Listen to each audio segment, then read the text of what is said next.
Сәлеметсіздер ме, менің YouTube көрермендерім?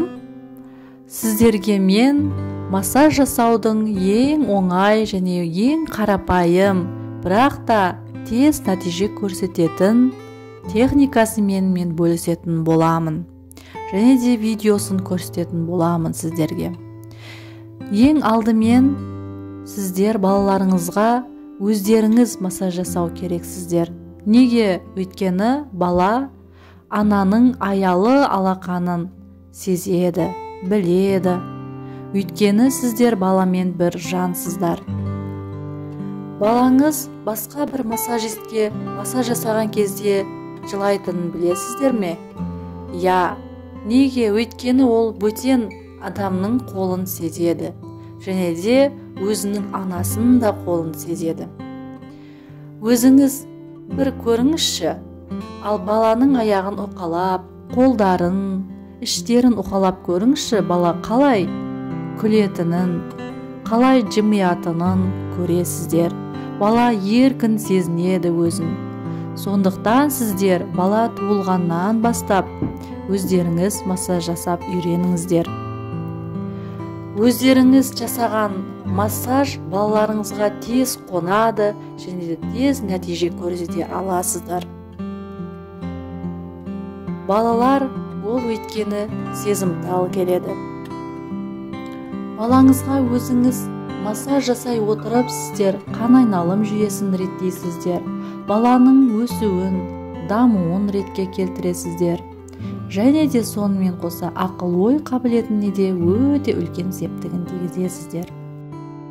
Достар, сіздер видеоны соңына дейін көрмей тұрып, менің каналыма тіркеле кетіңіздер, және де лайк, комментария жаза отырыңыздар. Ең алдымен біз массажды аяқтан бастаймыз. Неге? Өйткені қан айналым төменнен жоғары қарай жүреді. Сондықтан біз бірінші баланың табанын массаж жасаймыз. Міне көріп отырғандарыңыздай, бірінші қыздырып аламыз. Сосын 8-7 санын сызамыз. Т1, Т2 нүктесін басамыз. Және де міне көріп тұрсыздар. Осылай уқалап, міне балаларыңызға массаж жасай аласыздар өздеріңіз. Мен сіздерге өте қарапайым түрін көрсететін боламын. Күрделі түрін көрсетпеймін, өйткені оны тек қана массажистер ғана, маман ғана жасай алады. Міне осылай жасайсыздар. Енді жоғарғы жағына өтіп, бірінші сипалап аласыздар, сосын қыздырасыздар, сосын мынау уқалау әдісі міне көріп тұрсыздар. Қолдарыңыздың ұшымен жасайсыздар міне. Екінші жағында солай жасап аласыздар. Мейіріммен жасайтын болсаңыздар, балаларыңызда нәтиже болады. Енді біз аралау әдісіне өтеміз. Міне мұнау аралау әдісі бізде. Осылай біздің әдістеріміз бар. Екінші жағында аралау әдісімен жасаймыз міне осылай. Сосын бізде вибрация әдісі деген болады. Мінекей, мұнау вибрация әдісі. Вибрация әдісінде екі жағында, аяқтың ішкі жағында, сыртқы жағында жасаймыз. Баланың денесін қызса, сіздер жақсы дұрыс массаж жасап жатыр деген сөз. Қызаратын болса денесі. Енді ең соңында соққы әдісін жасаймыз. Енді екінші аяғында дәл солай жасаймыз. Енді ЛФК-сына өтеміз. Мінекей ЛФК-сын осылай жайлап, асықпай жасайсыздар. Бірінші кез жасаған кезде мінекей осылай жасап аласыздар. ЛФК-сын дәл видеодағыдай жасайтын болсаңыздар, иншалла сіздер нәтиже көрсете аласыздар балаларыңызға. Және ескеретін жағдай, ол сіздердің қолдарыңызда сақина болмау қажет. Және де тырнақтарыңыз алулы болу қажет. Өздеріңіз білесіздер, балалардың денесі қандай сезімтал, өте жұмсақ екенін. Сондықтан сол нәрсеге мән беріңіздер.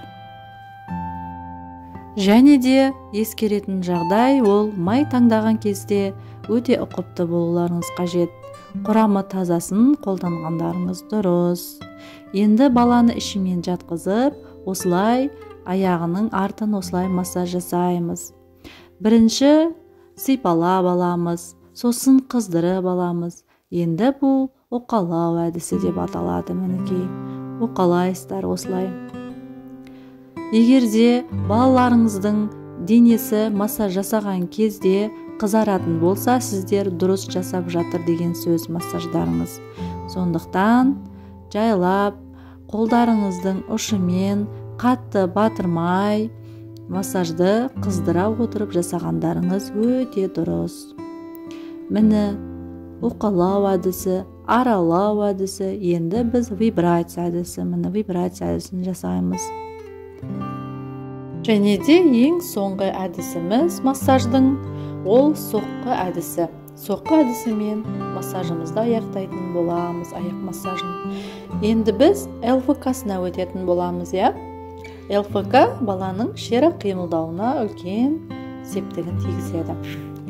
ЛФК-ны жасай отырып, сіздер массажбен қоса жасай отырып, дисплазия деген диагнозды алдын ала аласыздар, аяқ массажын жасай отырып. Және де массаж және ЛФК-ны жасай отырып, сіздер бүкіл денесіне басқа да диагноздардың алдын ала аласыздар. Сондықтан массажды үйреніп, үй жағдайында балаларыңызға жасап жүріңіздер.